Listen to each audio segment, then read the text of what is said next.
Assalamualaikum warahmatullahi wabarakatuh. Kami akan menjelaskan mengenai gempa bumi di Palu yang beranggotakan yang pertama Hayu Lutfiana, yang kedua Aisyah Nurutami, yang ketiga Pritama Hajas Kamawardana, yang keempat Siti Fatimah. Pengertian gempa bumi. Gempa bumi yaitu getaran atau guncangan yang terjadi di permukaan bumi akibat pelepasan energi dari bawah permukaan secara tiba-tiba yang menciptakan gelombang seismatik. Bisa disebabkan oleh pergerakan kerak bumi atau lempeng bumi. Selain itu juga bisa disebabkan oleh letusan gunung api. Jenis-jenis gempa bumi. Menurut proses terjadinya, yang pertama, gempa tektonik disebabkan oleh adanya tumbukan lempeng di lapisan litosfer kulit bumi oleh tenaga tektonik. Yang kedua, gempa vulkanik disebabkan oleh letusan gunung berapi. Yang ketiga, gempa runtuhan karena adanya runtuhan tanah atau batuan. Yang keempat, gempa jatuhan atau akibat adanya benda langit yang jatuh ke bumi, misalnya meteor. Menurut bentuk episentrumnya dibagi menjadi dua. Yang pertama, gempa sentral atau episentrumnya berbentuk titik. Yang kedua, gempa linear, jika episentrumnya berbentuk garis. Menurut bentuk hiposentrum, jenis-jenis gempa bumi dibagi menjadi tiga, yaitu yang pertama gempa bumi dalam, jika kedalaman hiposentrum lebih besar sama dengan 300 km di bawah permukaan bumi. Yang kedua, gempa bumi menengah, jika kedalaman hiposentrum antara 60 sampai 300 km di bawah permukaan bumi. Yang ketiga, gempa bumi dangkal, jika kedalaman hiposentrum kurang dari sama dengan 60 km di bawah permukaan bumi. Menurut jarak epicentrum, yang pertama, gempa sangat jauh, jika jarak epicentrumnya lebih besar sama dengan 10 km. Yang kedua, gempa jauh, jika jarak epicentrumnya sekitar 10.000 km. Yang ketiga, gempa lokal, jika jarak epicentrumnya kurang dari sama dengan 10 km. Menurut lokasi epicentrum, yang pertama, gempa daratan, jika lokasi epicentrumnya berada di daratan. Yang kedua, gempa lautan, jika epicentrumnya berada di lautan yang berpotensi tsunami. Analisis terjadinya gempa di Palu. Yang pertama, keterangan gempa secara detail. Yang kedua, termasuk dalam jenis gempa apa. Yang ketiga, penyebab terjadinya gempa. Yang keempat, dampak yang ditimbulkan dari gempa tersebut. Keterangan gempa secara detail. Gempa di Palu terjadi pada tanggal 28 September 2018 pada pukul 18:02 waktu Indonesia Tengah. Lama kejadiannya 3-7 menit dengan kekuatan 7,4 menurut BMKG dan kedalaman 10-11 km atau 6,2-6,2 mil.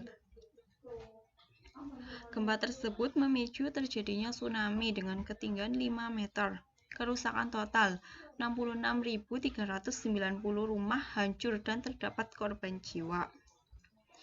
Pusat gempa bumi atau epicentrum berada di darat sekitar Kecamatan Cirenja, Kabupaten Donggala. Dengan memperhatikan lokasi epicentrum dan kedalaman hiposentrum gempa bumi, tampak bahwa gempa bumi dangkal ini terjadi akibat aktivitas di zona sesar Palu Koro.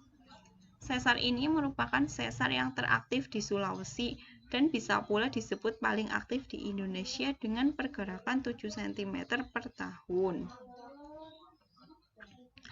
Jenis gempa di Palu 2018 dapat digolongkan menjadi yang pertama, menurut proses terjadinya gempa tersebut termasuk gempa tektonik, karena menurut analisis Pusat Vulkanologi dan Mitigasi Bencana Geologi atau PVMBG disebutkan digolongkan gempa tektonik akibat aktivitas sesar Palu Koro.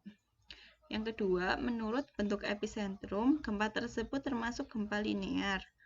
Yang ketiga, menurut bentuk kedalaman hiposentrum termasuk dalam gempa bumi dangkal, karena kedalaman gempanya 10-11 km atau 6,2-6,8 mil kurang dari 60 km. Yang keempat, menurut jarak episentrumnya, gempa tersebut termasuk gempa sangat jauh. Yang kelima, menurut lokasi episentrumnya termasuk gempa daratan karena episentrumnya berada di daratan.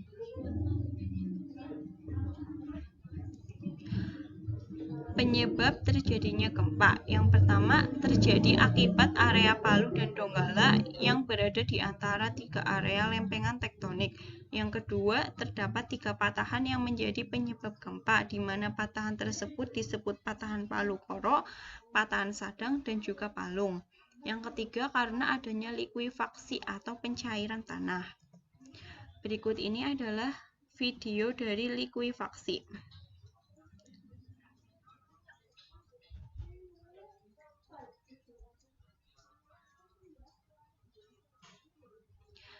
Likuifaksi yaitu dalam bahasa Inggris atau soil liquefaction adalah fenomena yang terjadi ketika tanah yang jenuh atau agak jenuh kehilangan kekuatan dan kekuatan akibat adanya tegangan. Misalnya getaran gempa bumi atau perubahan ketegangan lain secara mendadak, sehingga tanah yang padat berubah wujud menjadi cairan atau air berat. Dampak yang ditimbulkan dari gempa bumi tersebut yaitu adanya korban jiwa. Ada 2045 tewas, 632 luka-luka, kurang lebih 100 orang hilang, 16.732 penduduk mengungsi.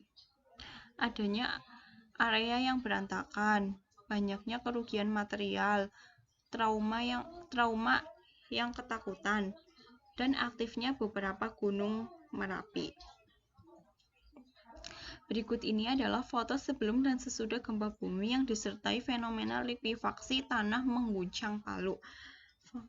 Foto yang sebelah kiri yaitu foto sebelum terjadinya gempa, yang sebelah kanan yaitu setelah terjadinya gempa. Sekian yang dapat kami sampaikan mengenai gempa bumi di Palu. Mohon maaf jika ada kesalahan. Terima kasih. Wassalamualaikum warahmatullahi wabarakatuh.